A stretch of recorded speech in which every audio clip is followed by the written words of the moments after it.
Bonsoir. Alors, merci d'abord pour cette invitation. C'est la première fois que je m'exprime dans le contexte universitaire, et encore plus sur Zoom, et je suis honorée. Ma prise de parole, ça ne va pas vraiment être un exposé, mais plutôt un partage d'expérience. Alors, pour me situer, je travaille dans le domaine des arts de la scène depuis une petite dizaine d'années, principalement à Bruxelles. Et j'ai été invitée ici pour parler spécifiquement de mon expérience à travers la création de 2 spectacles qui s'inscrivent dans une recherche sur la crise écologique et les émotions. Alors, en entendant les exposés précédents, je voyais déjà plein de ponts avec ce dont je vais parler. Le premier spectacle, c'est « On va bâtir une île et élever des palmiers ». C'est un spectacle que je coécris avec Axel Cornil, qui est auteur et dramaturge. Et avant de vous expliquer un petit peu de quoi il retourne, je voudrais donner quelques éléments de contexte, parce que ça influe sur la relation que j'entretiens avec le sujet. En fait, c'est une pièce sur laquelle on a commencé à travailler en 2014 et on devait la présenter en mars dernier à Bruxelles. Du coup, inutile de préciser que les représentations n'ont pas pu avoir lieu. La création du spectacle a donc du coup été reportée au mois de septembre 21, donc dans quelques mois. Le spectacle était quasi fini en mars dernier, et donc on l'a un peu mis sous cloche pendant les quelques mois qui nous séparaient de la recréation. Et on va reprendre du coup le travail et les répétitions pendant l'été. Tout ce contexte-là, forcément, ça influence sur la façon dont je vais vous parler du spectacle ce soir. Alors, On va bâtir une île, c'est donc et élever des palmiers, le titre complet. C'est une fiction théâtrale qui a trouvé sa forme de fiction suite à une série d'expérimentations méthodologiques sur des nouvelles formes de collaboration. Donc, on a vraiment cherché on a travaillé sur ce projet en binôme avec Axel Cornil et on a essayé de de faire la jonction entre 2 univers et 2 langages artistiques assez contrastés. Axel, il a plutôt une approche d'auteur dramatique. Et moi, je construis d'habitude mes spectacles à partir de matériaux documentaires et scientifiques que je porte à la scène via des dispositifs d'écriture de plateau. Et on s'est vraiment rejoints à mi-chemin puisqu'on a démarré avec de la matière scientifique et qu'on a fini par écrire à 4 une fiction théâtrale, à 4 mains, et puis avec les autres membres de l'équipe. Et donc la fiction en question prend racine dans le contexte de la crise climatique. L'histoire se déroule sur une île déserte où les protagonistes et le public sont présentés comme les survivants et les survivantes d'une catastrophe qui n'est pas vraiment définie dans la pièce, parce qu'on ne s'appesantit pas trop dessus. La pièce s'inscrit clairement dans la tradition des fictions d'apocalypse, mais ce n'est pas vraiment sur la catastrophe qu'on a choisi de mettre l'accent, et plutôt, le sujet de la pièce, c'est plutôt la question de l'organisation collective. On se penche sur la mise en œuvre de méthodologies et de protocoles qui permettent de gérer les relations interpersonnelles, avoir une communication empathique et une gestion plus collective des ressources, notamment ressources naturelles. Alors, c'est l'empathie qui a vraiment été au centre de notre recherche. On s'est efforcé de déplier ce phénomène de l'empathie, et ce, en s'aidant de connaissances issues de la psychologie sociale et des neurosciences. L'inspiration de départ, c'était un ouvrage de Jérémy Rifkin, dont je vais un petit peu parler, mais je dois préciser que c'est un ouvrage qui nous a pas mal inspiré au départ, et puis avec lequel on est un peu entré en désamour au fur et à mesure. Ça s'appelle « Une nouvelle conscience pour un monde en crise, vers une civilisation de l'empathie ». Et le postulat de cet essai, c'est que l'empathie est à l'origine de toutes les grandes inventions humaines et de toutes les révolutions industrielles qui en ont découlé. En résumé, il postule que nous, les humains, on est tous et toutes mus par notre désir d'entrer en relation les uns et les unes avec les autres et d'élargir notre empathie à des cercles d'individus de plus en plus grands. Et on aimait bien cette idée parce qu'elle va un peu à contre-courant de cette idée selon laquelle l'homme est un loup pour l'homme. Et du coup, on trouvait ça assez rafraîchissant, d'autant plus qu'il met ça en relation avec... donc, il met ce mouvement de l'empathie en relation avec les conséquences tangibles des grandes inventions et des grandes révolutions qui ont fait l'histoire de l'humanité.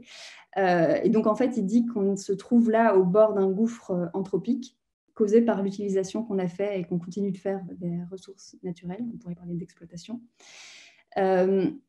Et sa proposition, si on peut dire, c'est d'élargir notre empathie à tout le vivant et de revoir nos modèles de gestion des ressources Alors, c'est la partie qui nous intéressait. Après, il bascule dans toute une série de préconisations qui vont plutôt dans le sens d'un capitalisme vert. Et ça a plutôt tendance à nous rebuter. Et donc, c'était plutôt une sorte de point de départ qui nous a emmenés sur la piste de l'écriture, mais dont, voilà, on n'a pas fait du tout une adaptation de son livre. Par ailleurs, ces recherches nous ont aussi amenés à nous intéresser et à nous former aux méthodes d'intelligence collective, à la communication non violente, à la sociocratie, etc. Et ça a vachement nourri l'écriture du spectacle, mais ça a aussi influé sur le processus créatif en lui-même, c'est-à-dire qu'en fait, on s'est passionné pour ces méthodes et qu'elles nous ont vraiment permis d'inventer une dynamique de travail assez fructueuse avec toute l'équipe de création. Moi, j'ai même été amenée à faire de la facilitation d'intelligence collective dans d'autres contextes par la suite. L'autre, j'ai pas trouvé de traduction en français, mais l'autre rabbit hole ou terrier de lapin dans lequel je suis tombée en écrivant cette pièce, donc c'était au départ dans une démarche de curiosité intellectuelle et puis à vocation purement artistique, et puis en fait ça a un peu shifté. C'est le rabbit hole de la collapsologie. Je me suis plongée à l'époque dans les ouvrages de Pablo Servigne. C'était au moment où on commençait un peu à parler de lui et de son livre « Comment tout peut s'effondrer », qui est devenu très connu. Et je dois bien avouer que ces lectures m'ont beaucoup affectée émotionnellement. Donc ça, c'est le moment où je commence à parler de comment le travail a agi sur moi, puis je reviendrai au travail. En fait, j'ai l'impression qu'en me plongeant dans les ouvrages sur la collapsologie, j'ai un peu perdu toute distance critique. Et puis, c'est venu taper sur un endroit de vulnérabilité chez moi. C'est-à-dire que de base, je suis plutôt éco-anxieuse. Et du coup, les émotions dont je me souviens en vrac, les émotions qui me sont venues à la lecture de Comment tout peut s'effondrer, c'était l'intérêt, mais aussi l'angoisse profonde, l'abattement, une perte de sens. Je me sentais complètement sidérée, paralysée, désabusée, lasse. Sans parler d'une forme de fascination sous-jacente et que j'ai mis un certain temps à identifier, la fascination pour la catastrophe à venir. Alors depuis lors, donc c'était déjà il y a quelques temps, le spectacle on travaille dessus depuis 2014, depuis lors la collapsologie pure et dure, j'en suis un petit peu revenue. Je dois dire que le contexte anxiogène de ces dernières années, sans parler de l'année qui vient de s'écouler, m'a amené à éprouver une certaine irritation à l'égard des fictions d'apocalypse, en fait, qui sont littéralement partout et qui se développent particulièrement dans mon champ, qui est le champ des arts de la scène. Et je me suis un peu départie de ma fascination initiale, qui conférait à une certaine forme de complaisance, pour commencer à m'interroger sur la potentielle dangerosité de ces narratives et de leur puissance d'évocation. Et c'est au milieu de tout ça qu'est né le projet Solastalgia. Donc l'idée de Solastalgia était déjà présente sur la fin du processus d'écriture des Palmiers, puis de Roi Bâtir. Et puis pour moi, c'était une continuité un petit peu dans ma réflexion et dans la construction de mon parcours artistique. Solastalgia, l'idée est toute simple. Il s'agit de partir des émotions suscitées par le flot d'informations qui nous parviennent sur l'effondrement et la crise écologique, etc. De nommer ces émotions. Dans mon cas, c'est autour de la sidération, de la paralysie, et de créer un espace-temps pour les déplier, ces émotions, d'inventer en fait des rituels de réconfort collectif. Ça, c'est voilà un peu les intentions de ce projet.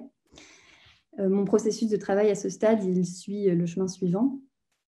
Il s'agit d'admettre l'éco-anxiété, de plonger dedans, en quelque sorte, pour comprendre de quoi elle est faite et d'échanger avec d'autres personnes éco-anxieuses, d'analyser un petit peu qu'est-ce que la prise de conscience écologique produit chez les autres et produit chez moi. Quel dispositif je peux inventer pour permettre aux personnes qui en ressentent le besoin de les déposer, leurs émotions. Et puis, quel rituel on peut imaginer collectivement pour créer des moments de réconfort. Un espace peut-être, le rêve, l'ambition, ce serait que ça crée un espace de régénération dont on puisse qui puisse générer des ressources en fait, qui permettent de surpasser l'effet paralysant de ces émotions et d'entrer dans l'action, ou de générer des émotions plus joyeuses, comme Maria en parlait au début.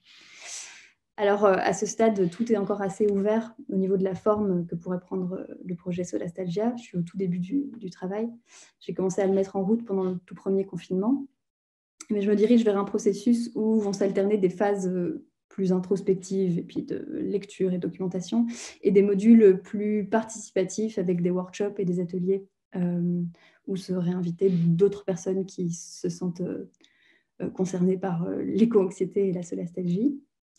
Il faudrait que je fasse un point vocabulaire sur la solastalgie, je me rends compte.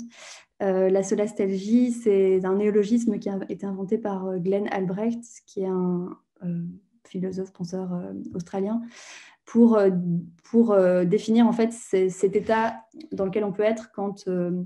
en fait, en anglais, la traduction, il y a une phrase qui fonctionne bien, c'est « The homesickness you have when you're still at home ». Donc, quand votre maison vous manque alors que vous êtes encore à la maison. Donc, c'est quand l'environnement familier se détériore ou qu'on perçoit sa future détérioration et que ça nous rend triste, anxieux, malheureux. Voilà, et donc à ce stade, j'imagine que mon projet Solastalgia prendra sans doute la forme d'une sorte d'installation de performance déambulatoire dans laquelle les spectateurs et les spectatrices seront assez actifs et actives. L'idée, c'est de donner de la place au corps. Et puis, je me nourris de pas mal de pensées écoféministes, notamment, pour construire cette performance. Et alors, en fait, en écoutant les exposés des personnes qui précèdent, si j'ai encore le temps, je me disais que peut-être je pouvais un petit peu détailler aussi le dispositif de... C'est OK? Ouais. Le dispositif de « On va bâtir une île ». Parce qu'il y avait plein de choses qui rebondissaient. Donc en fait, On va bâtir une île, vous l'aurez peut-être compris quand je vous ai un petit peu pitché le postulat fictionnel, c'est qu'on est sur une île déserte, et donc on a essayé de travailler sur cette métaphore de l'île déserte et de réduire un petit peu tous les éléments à des archétypes ou à des images. Donc on a l'île qui figure le monde, la Terre.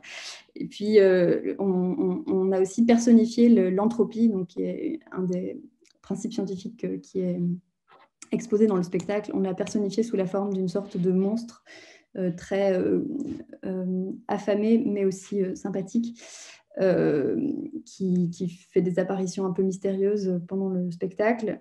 Et on a les noix de coco qui sont la seule et dernière ressource naturelle dont disposent les survivants, et le bigorneau qui est la dernière espèce vivante, et les palmiers qui sont qui sont un peu les représentants du monde végétal. Et en fait, on a vraiment essayé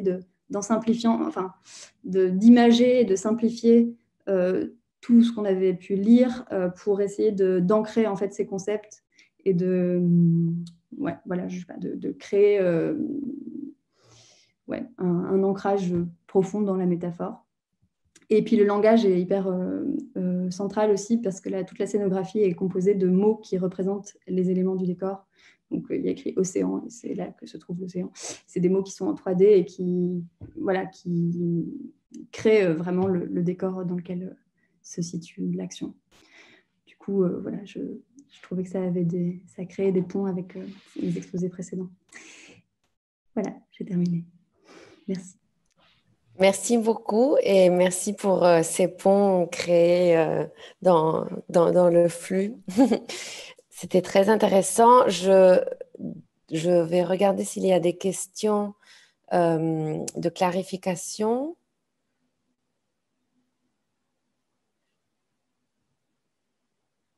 Non, c'est des questions de plutôt débat. Donc, tout était très clair. Et moi, j'ai hâte de voir ces spectacles. Donc, j'espère que ce sera possible bientôt. Et ah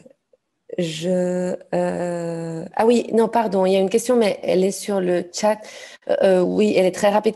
Est-ce que tu connais le travail qui relie de Joanna Massy? Oui, ça fait partie des inspirations, ou en tout cas de mes lectures pour Solastalgia, clairement, avec Donna Haraway qui est l'inspiration principale.